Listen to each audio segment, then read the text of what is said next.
வணக்கம். வணக்கம். 16 செல்வங்கள் பெற்று பெருவாழ்வு வாழ்க அப்படின்ற மாதிரி நிகழ்ச்சிகள், நல்ல நிகழ்ச்சிகள் எல்லாம் நமக்கு ஆசீர்வாதம் பண்ணுவாங்க. உங்களுடைய பாயிண்ட் ஆஃப் வியூல 16 செல்வங்கள் அப்படின்னா என்ன? ஏன்னா நீங்க எல்லாத்தையுமே வந்து டிஃப்ரெண்டா பார்க்கக்கூடிய ஒரு பர்சனாக இருக்கீங்க. சோ அதை எப்படி பாக்குறீங்க? 16 செல்வங்கள் 16 பெற்று பெருவாழ்வு வாழ்கன்னு இந்த பெரியவங்களை ஆசீர்வாதம் பண்ணுவாங்க. இதை கூட போன பதிவில் சொல்லியிருந்தேன். 4 தலைமுறையை பார்த்தவங்க கிட்ட தான் நம்ம ஆசீர்வாதமே வாங்குவோம். அதே மாதிரி அதுக்கு முன்னாடி பெத்த தாய் தகப்பன்ட்ட வாங்குவோம். கல்யாணத்தப்போ மாமனார் மாமியார்கிட்ட வாங்கும்போது 16 செல்வமும் பெற்று நீடூழி வாழணும் அப்படின்னு வாழ்த்துவாங்க. என்னை பொறுத்த வரைக்கும் 16 செல்வங்கள் அப்படின்னா, நான் நிறைய பதிவுல போட்டது நிறைய பேருக்கு புரியல அப்படின்னு சொன்னாங்க. இருந்தாலும் தெளிவா எழுதி விளக்கமா போட்டுறேன். இப்ப இந்த 16 செல்வங்கள்ல ஒரு திருமண பந்தம்ங்கிறது எதுக்கு பண்ணுவாங்கன்னா, அடுத்த தலைமுறை என்னுடைய குலம் வம்சமா வாழையடி வாழையா தலைக்கணும், இதுல எந்த குறையும் இருக்கக்கூடாது, உனக்கு செல்வத்தில் மிகப்பெரிய செல்வம் குழந்தை செல்வம், குழந்தையும் தெய்வமும் ஒன்றுருவாங்க. இதுக்கு அடுத்தது நோயற்ற வாழ்வே குறையற்ற செல்வம், எந்த நோய் நொடியும் இல்லாம வரக்கூடிய சந்ததி, அதுக்கு அடுத்த தலைமுறை வாழையடி வாழையா வம்சமா வந்து நம்மளுடைய குடும்பம் எப்படி இருக்கும்னா, ஆலமரம் மாதிரி படர்ந்து விரிந்து எந்த காலத்துக்கும் அசையாம இருக்கணும்னு சொல்லுவாங்க. அதுக்கு கூடி வாழ்ந்தால் கூடி நன்மை, கூட்டு குடும்பம், இந்த மாதிரி நிறைய விஷயங்கள் தமிழன் பண்பாட்டுல நிறைய இருந்தது. நல்லது கெட்டதுக்கு எவ்வளவு வம்பு வழக்கு இருந்தாலும் ஒரு நல்ல காரியம் கெட்ட காரியத்துக்கு ஒண்ணு கூடுவாங்க. இந்த மாதிரி நிறைய பாரம்பரிய கருத்துக்கள் இருந்தது. இன்னைக்கு நிறைய அழிஞ்சிருச்சு. எனக்கு தெரிஞ்ச 16 செல்வங்கள் என்னுடைய கோணத்துல நான் சொல்றேன். இப்ப எங்க அப்பா அம்மா எனக்கு தெய்வம், அதே மாதிரி எனக்கு மாமனார் மாமியார். இப்போ எனக்கு கல்யாணம் ஆயிடுச்சு அப்படிங்கிறதுனால இப்போ எங்க அப்பா அம்மா அவங்க மாமனார் மாமியார்கிட்ட எப்படி ஆசீர்வாதம் வாங்கியிருப்பாங்க. இப்போ நான் தான் அவங்களுக்கு செல்வம். முதல் குழந்தை, நான் மூத்த பிள்ளை அப்படிங்கிறதுனால முதல் குழந்தைக்கு அவ்வளோ இம்பார்ட்டன்ட். அப்போ முதல் செல்வம் அப்படிங்கிறது அவங்க என்னதான் பார்த்துருப்பாங்க. குழந்தைக்காக தான் எல்லா பேரண்ட்ஸும் ஓடுறாங்க. அவங்க அப்பா அம்மா அவங்க பேரண்ட்ஸுக்கு இன்னைக்கு ஓடுறது எல்லாருமே தன் பிள்ளைகளுக்காக தானே ஓடுறோம். அப்போ அந்த பிள்ளையின் எதிர்காலமும் இவங்க வாழ்க்கையும் நல்லா இருக்கணுங்கிறதுக்காக தான் இந்த பயணம். இப்போ 16 பெற்று பெருவாழ்வு வாழ்கன்னா, ஒரு குழந்தை பிறக்கும் போது தலைகீழாக தான் பிறக்கும். இப்போ பூமியில வந்து ஒரு பொருளை போட்டிங்கன்னா புவியீர்ப்பு விசை இருக்கிற மாதிரி நமக்கு வந்து இதுதான் ஆணி வேர். இப்போ தலை தான் உங்களுக்கு வந்து ஆணி வேர். அப்போ ஒரு குழந்தை தலைகீழ பிறக்குது அப்படின்னு சொல்லும்போது நான் என்ன வந்து உருவம் ஒன்றா போட்டுறேன். உருவம் ஒன்று. இப்போ உருவம் ஒன்று அப்படிங்கும்போது இதுதான் நான். இது உருவம் ஒன்று. உருவம் ஒன்று. துருவம் 2 எங்க அப்பா அம்மா. எங்க அப்பா அம்மா. இது வந்து துருவம். துருவம் 2. திசை 4.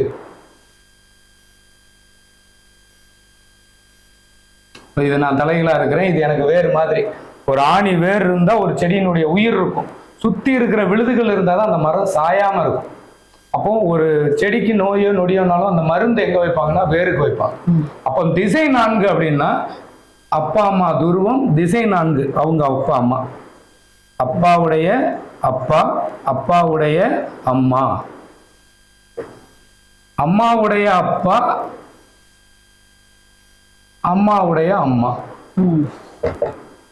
இது திசை 4. திசை 4. திசை 4. இது திக்கு 8. இறைவா எனக்கு திக்கும் தெரியல, திசையும் தெரியல. திக்கற்றவனுக்கு தெய்வம் துணை. திக்கற்றவன்.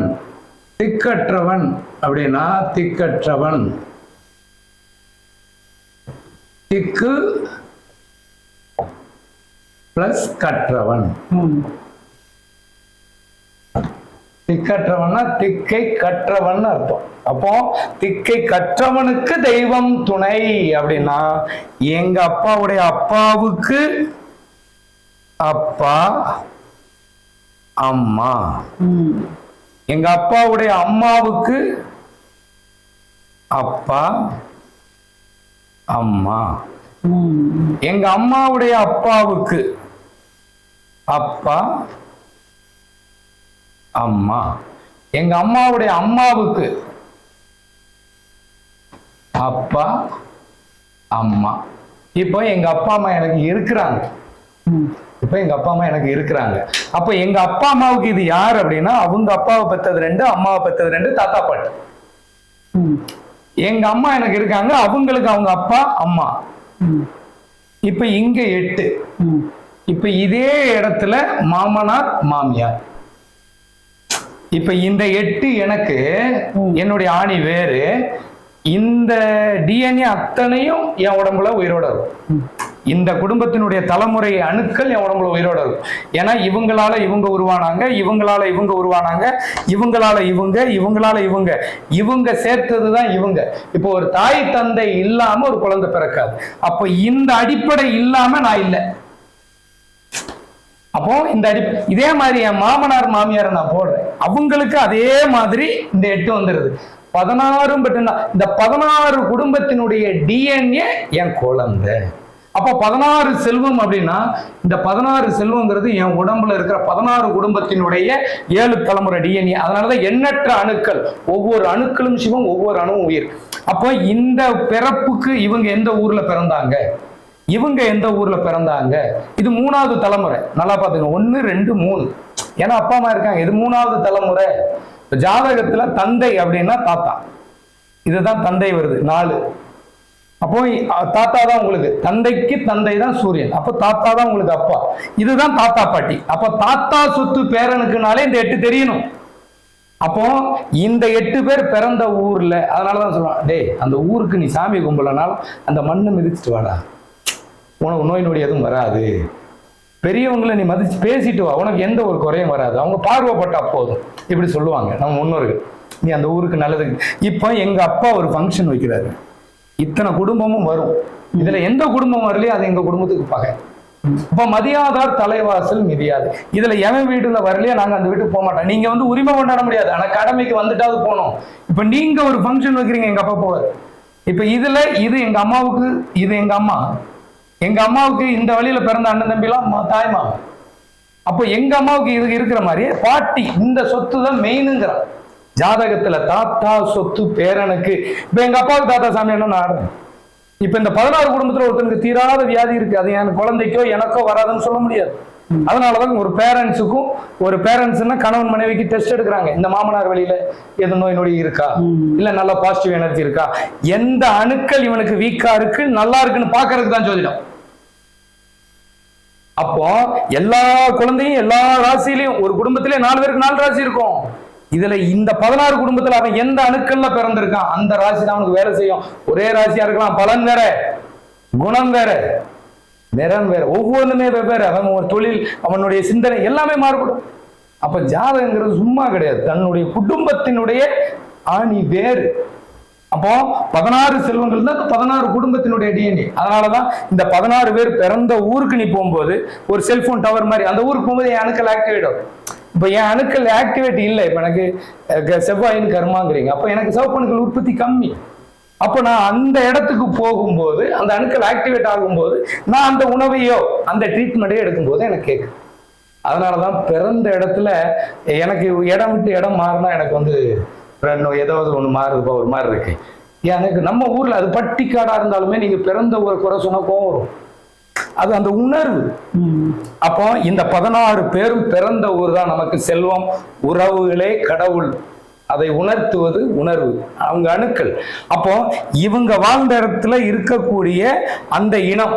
அதனாலதான் நான் சொல்லுவேன், ஜாதியில் ஏற்றத்தாழ்வு இல்லை. எந்த A1 பாசிட்டிவ், ஒன்று B1 பாசிட்டிவ், ஒரே குடும்பத்துல பல வகை ரத்தம், குரூப் வேற. அதை நான் தெரிஞ்சு வச்சுக்கிறேன். நான் என் இனம், நான் எந்த இது, எனக்கு என்ன நன்மை தீமை, அதை நான் சரி பண்ணணும். அப்ப இந்த 16 பேர் பிறந்த ஊர்ல அவங்கவுங்க கம்யூனிட்டி, அதாவது உன்னுடைய குலம் சார்ந்த அந்த கோவிலுக்கு நீ போய் சும்மா கும்பிட்டுட்டு வா.